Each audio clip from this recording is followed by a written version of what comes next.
하나님의 말씀은 히브리서 6장 10절 말씀 우리 다 찾으셨으면 다 같이 한 목소리로 봉독하겠습니다. 시작. 하나님은 무리하지 아니하사 너희 행위와 그의 이름을 위하여 나타낸 사랑으로 이미 성도를 섬긴 것과 이제도 섬기고 있는 것을 잊어버리지 아니하시느니라. 아멘. 할렐루야. 예, 우리 2월 마지막 주 또 3월 한 달 동안 사랑을 연습하라 라는 제목으로 시리즈로 하나님 말씀을 같이 나눌 예정입니다. 여러분, 대한민국이 세계적으로 인정을 못 받던 시절이 있었습니다. 여러분, 혹시 70년대, 80년대 이민 오셨던 분들이 있으세요?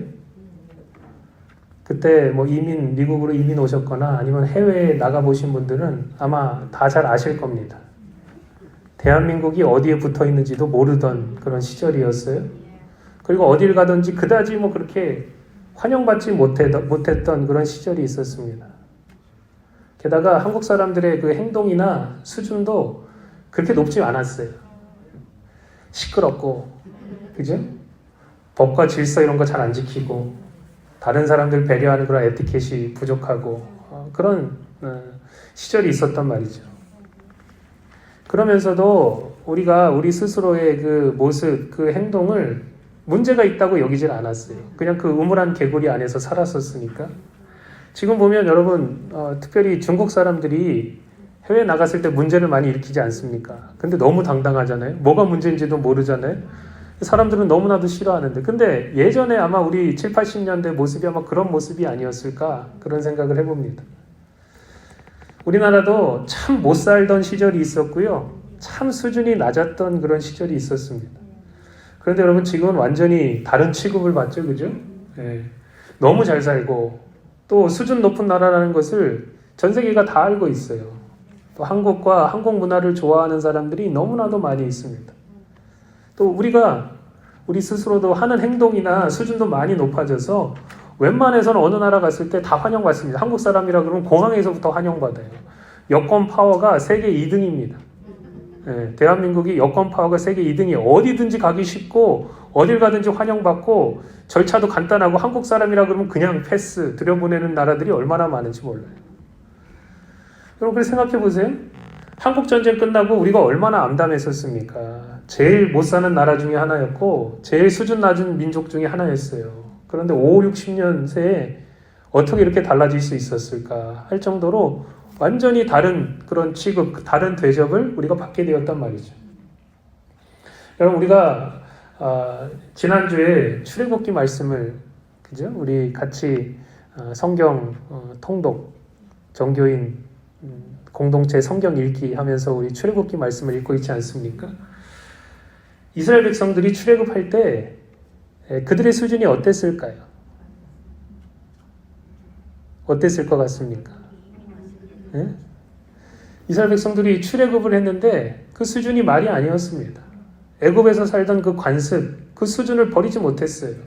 노예 근성을 그냥 그대로 가지고 있었습니다. 그러니까 늘 부정적이고 불평불만 가득하고 금세 하나님을 어떻게 하면 배반할까? 그 우상 숭배도 잘하고요. 뒤에 우상들 꼽을 쳐놓고 있다가 그냥 뭐 기회만 나면 그냥 끄집어내가지고 하나님 대신 그거 섬기고 계속해서 하나님의 그 능력과 하나님의 역사하심을 의심하지 않습니까? 그죠? 하나님께서 주신 법을 내팽개칠 때가 너무나도 많이 있었단 말이죠. 가장 큰 문제는 뭐였는지 아십니까? 이스라엘 백성들이 출애굽했는데 그게 놀라운 역사, 하나님의 그 섭리 또 기적을 통해서 출애굽하게 됐는데 늘 애굽을 동경하고 애굽으로 돌아가려고 했던 것이 문제라는 거예요. 이 상태에서 어떻게 가나안 땅에 들어가고 또 어떻게 전쟁을 하겠습니까? 정말 오합지졸이었어요. 그런데 제가 구약 성경을 읽으면서 정말 이해가 안 되는 하나님의 말씀이 있습니다. 어려워서 이해가 안 되는 게 아니고요. 이게 말이 안 된단 말이죠. 말이 안 돼서 이해가 안 되는 게 있습니다. 그 말씀이 뭐냐? 하나님께서 이스라엘을 출애굽시키시면서 그들을 뭐라고 부르시냐? 하나님의 군대라 이렇게 묘사하십니다. 하나님의 군대라. 출애굽기 7장 4절을 보세요. 여기 보니까 뭐라 했어요? 내 군대, 내 백성 이스라엘. 그 출애굽기 12장 41절에 보니까 430년이 끝나는 그날에 여호와의 군대가 지금 이스라엘 백성들을 향해서 하나님 뭐라고 칭하시냐? 여호와의 군대가 다 애굽 땅에서 나왔느니라. 이렇게 기록해 놓고 있습니다. 저는 이 말씀을 읽고 또 들으면서 사실은 솔직하게 실소를 금치 못했어요. 어처구니가 없어가지고 저도 모르게 웃음이 툭 터져 나왔단 말이죠. 야, 이게 도대체 뭐야 이거? 이거 맞아? 군대는커녕 하나님의 백성이라고 부르기에 너무 창피한 수준인데 이게 뭐야 도대체? 이거 이름과 허울만 군대뿐이지 배신하고 도망가려고 바쁜 이들을 향해서 하나님께서 군대라고 하니 군대는 무슨 군대? 무슨 당나라 군대? 도대체 뭔 군대야? 이런 생각이 들었단 말이죠. 오합지졸이라는 이야기 아시죠? 갑자기 모여가지고 전쟁에 참여하는 거예요. 그러니까 뭐도 없어요. 훈련도 없고 규율도 없고 수준도 떨어지고 결속력도 없고 이걸 여러분 우리가 속된 말로 당나라 군대라고 하는 거예요. 하나님조차도 사실은 전쟁이 나면 이스라엘 백성들이 애굽으로 돌아갈까 봐 전전긍긍하시는 그런 모습을 우리가 보게 됩니다. 그래서 출애굽기 13장 17절부터 보세요. 굉장히 중요한 말씀인데 여기 보면 하나님이 이스라엘 백성들을 어떻게 판단하고 계시는가? 여기 보세요. 바로가 백성을 보낸 후에 블레셋 사람의 땅의 길은 가까울지라도 가까운 길이라는 거예요. 글로 가면 금방 가나안 땅으로 들어갈 수 있어요. 그런데 뭐예요? 하나님이 그들을 그 길로 인도하지 아니하셨으니 이는 하나님이 말씀하시기를 이 백성이 전쟁을 하게 되면 마음을 돌이켜 애굽으로 돌아갈까 하셨습니다. 이렇게 이야기하고 있습니다. 그러니까 하나님께서 이스라엘 백성들을 하나님의 백성이요 하나님의 군대라고 부르는데 정말 그 모습을 봤을 때는 이거는 군대도 아니고 이건 뭐 하나님 앞에 속한 백성도 아닌 것처럼 그렇게 느껴질 정도였다는 거예요. 그런데도 너무나도 놀라운 것은 하나님은 끝까지 이스라엘 백성들을 향해서 내 백성이라 내 군대라 이렇게 부르고 계신다는 거죠. 잘 이해가 되지 않았습니다. 구약에서 하나님께서 이스라엘을 하나님의 군대라고 부른 것이 가장 이해가 안 됐다면 여러분 신약에서 가장 이해가 안 되는 것은 뭔지 아십니까? 하나님이 그리스도인들을 성도라고 부르신 거예요. 이것도 도무지 이해가 안 된단 말이죠. 성도는 뭐예요? 거룩한 무리를 말합니다. 여러분이 아무개의 성도 아닙니까? 그죠? 근데 이 성도의 뜻이 뭐라고요? 거룩한 무리다. 거룩한 이 모임, 거룩한 사람들의 이 무리를 성도라고 부른다는 거예요. 그런데 여러분 생각해 보세요. 사람이 거룩이랑 어울립니까? 거룩이라는 단어와는 사람이 어울리는 존재가 아니에요. 여러분 그리스도인이라고 뭐 다르겠습니까? 물론 조금은 날지 모르지만 사람 자체는 거룩과는 어울리지 않아요. 그런데도 하나님께서 그리스도인들을 우리를 성도라고 부르신다는 거예요. 성도, 아무개 성도, 지금이야 뭐 집사가 있고 권사가 있고 장로가 있고 목사가 있지만 다 하나님 보셨을 때는 뭐예요? 성도란 말이죠. 성도. 이게 그리고 가장 영광스러운 그런 하나님의 부르심이란 말이죠. 그런데 하나님께서 우리를 성도라 부르시고 우리에게 뭐라고 말씀하시냐? 하나님이 거룩하신 것처럼 너희도 거룩하라. 하나님이 온전하신 것처럼 너희도 온전하라. 이렇게 요구하고 계시단 말이죠. 그 베드로전서 1장 15절을 보세요. 우리 같이 한번 천천히 읽어볼까요? 하나님 우리에게 말씀하시듯이 시작. 오직 너희를 부르신 거룩한 이처럼 너희도 모든 행실에 거룩한 자가 되라. 기록되었으되 내가 거룩하니 너희도 거룩할지어다 하셨느니라. 또 마태복음 5장 48절에 보니까 또 이렇게 나와 있어요. 같이 한번 읽어볼까요? 시작. 그러므로 하늘에 계신 너희 아버지의 온전하심과 같이 너희도 온전하라. 하나님께서 하나님의 그 거룩하심을 우리에게 요구하고 계시고 하나님의 그 온전하심을 우리에게 요구하고 계신단 말이죠. 성도라면 이 하나님의 거룩하심을 이 땅 가운데 드러낼 수 있어야 하는데 우리의 수준은 어떻습니까? 한번 잘 돌아보세요. 나의 수준은 어떤가? 하나님이 나를 성도로 불렀는데 내 수준은 어떤가? 여러분 들려오는 이야기를 보면 긍정적이고 은혜스러운 이야기보다 부정적이고 안 좋은 이야기들이 더 많이 들려와요. 교인들이 신앙생활하고 또 이 세상을 살아가면서 왜 이렇게 이상한 소문들이 많이 들리는지, 사람 속이고 등쳐먹었다, 돈 떼먹었다 하는 소식만 들리는 것 같아요. 도대체 또 부정적인 소식은 왜 이렇게 또 잘 전해지는지 모르겠어요. 뭐 어떤 장로가 돈 떼먹고 등쳐먹고 나쁜 짓 했다, 날랐다, 뭐 이런 소문 들리잖아요. 또 신앙인이 너무 어색하고 너무 인색하고 자기중심적이고 손해 안 보려고 해서 믿는 놈이 더한다, 이런 소리도 들려올 때가 있고요. 믿음이 있다고 하는데 신자들이 이 세상과 세상에 속한 것들을 너무나도 사랑하고 이 세상을 안 떠날 것처럼 그렇게 행동하는 사람들도 너무나도 많이 있습니다. 도대체 믿음이 있는 것인지. 목사들은 어때요? 대우받는 것을 너무나도 좋아하고 당연하게 생각하고, 목사들에게 잘하는 건 참 좋은 일이지만 자세가 중요하잖아요. 이게 당연하다고 생각하면 안 되잖아요. 그리고 뭐 때문에 목사를 여러분이 대우합니까? 하나님 사랑하고 예수님 사랑하기 때문에, 주님 종이기 때문에 대우하는 거 아니에요. 그런데 목사들이 보면 대우받는 것을 당연하게 여기고, 또 돈이나 이성에 문제가 있는 사람들도 참 많고, 어떻게 보면 너무나도 탐욕적이고 자리를 차지하려고 그거에만 혈안이 되어 있는 사람들이 있고, 심지어 목사들 가운데 좌파 사상에 경도된 사람들도 얼마나 많은지 몰라요. 잘못된 것을 가지고 있는데 어떻게 목사로서 하나님의 진리를 전할 수 있겠습니까? 이런 소식도 우리가 많이 듣게 되죠. 그죠? 교회는 어때요? 문제가 하나도 없습니까? 어떤 교회 들어보니까 뭐 성도들이 싸우고 뭐 난리가 났대더라. 서로 상처 주고 관계에 문제가 있대더라. 성도들이 돈 문제가 서로 막 얽혀가지고 막 이게 복잡해가지고 뭐 교회 안 나간대더라. 교회 재정이나 교회 재산 때문에 문제가 있어가지고 교회가 아주 그냥 문제가 심각하다더라. 여러분, 희한한 것은 한국은 그런 경우가 없는데 보니까 미국은 교회가 잘못되면 교인이 는대요. 왜 그러냐? 교회 망하면 그거 어떻게 나눠 먹을까? 이렇게 생각하고 하는 사람들이 굉장히 많이 있다는 거예요. 그런 교단들이 굉장히 많습니다. 개교회가 재산을 가지고 있기 때문에 교회가 오히려 분위기가 안 좋고 망할 것 같으면 교인들이 늘어나는 거예요. 들어가서 등록하고 있어야지 어떻게든지 조금이라도 콩고물이라도 먹으려고. 그런 문제가 있는 교회들이 미국 땅에 얼마나 많은지 모릅니다. 요즘에는요, 여러분, 말씀의 진리를 교회가 제대로 지켜야 되잖아요. 이게 하나님의 말씀 진리의 터잖아요. 그 진리의 기둥이잖아요, 이 교회라는 것이. 그런데 이 하나님의 말씀의 진리를 제대로 지키지 못하고 반대로 걸어가고 있는 교회들도 얼마나 많은지 모릅니다. 특별히 여러분, 동성애를 보세요. 교회가 동성애 찬성하고 하나님 말씀대로 가르치지 않는 경우가 얼마나 많은지 몰라요.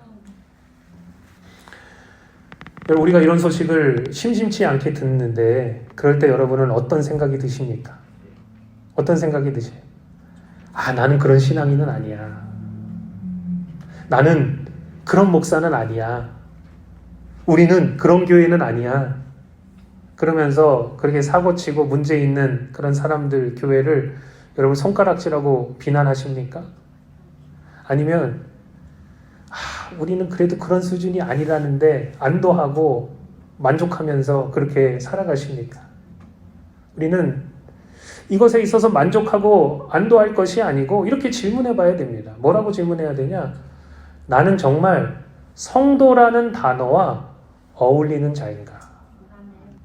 우리가 비교할 수준을 밑에 내려 깔아가지고 그래도 나는 쟤네들보단 나아, 이게 아니라 내가 정말 하나님의 자녀요? 천국의 백성이라고 불림받을 만한가? 이것을 우리가 스스로 물어야 된단 말이죠. 여러분, 우리는 하나님의 자녀요, 천국의 백성이요, 거룩한 무리로 부르심을 받은 자들이에요. 그래서 솔직히 우리 안에 천국의 백성의 수준, 성도로서의 그 품격을 찾아보기가 너무나도 쉽지 않단 말이죠.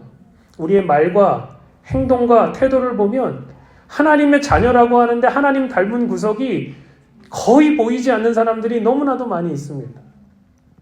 그러니까 그렇게 보면 이스라엘 백성들을 욕할 것이 아니고 출애굽한 그 이스라엘 백성들처럼 그 모습이 우리의 모습과 별반 다르지 않음을 우리가 깨달아 알아야 된다는 거예요. 여러분, 우리는 진지하게 생각해 봐야 됩니다.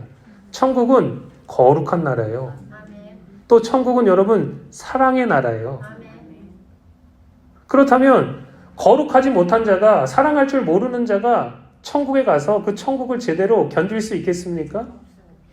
제대로 즐길 수 있겠습니까? 시편 1편에 보면 이런 말씀이 나와요. 5절에 보니까 뭐라고 나오냐? 그러므로 악인들은 심판을 견디지 못하며 죄인들이 의인들의 모임에 들지 못하리로다. 이렇게 나와 있습니다.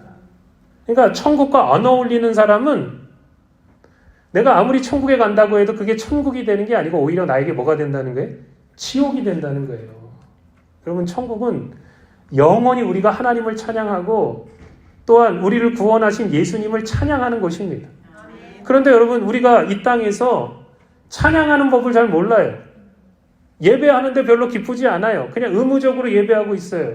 그러면 우리가 저 천국에 가서 정말 행복하게 영원히 찬양할 수 있을까요?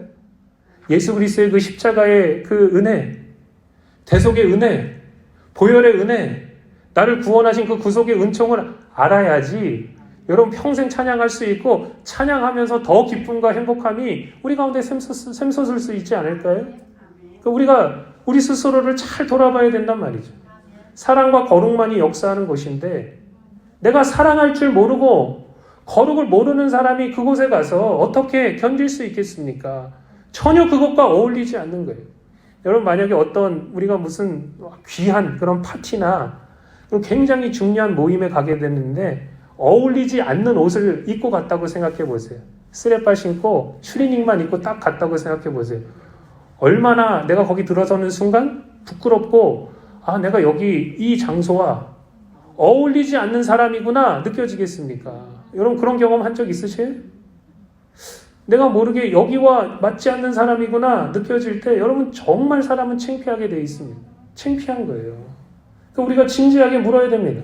나는 천국과 어울리는 사람인가? 정말 나는 천국의 백성인가? 물론 여러분, 우리가 처음부터 완전할 수는 없습니다. 첫 술에 배부를 수는 없는 거예요.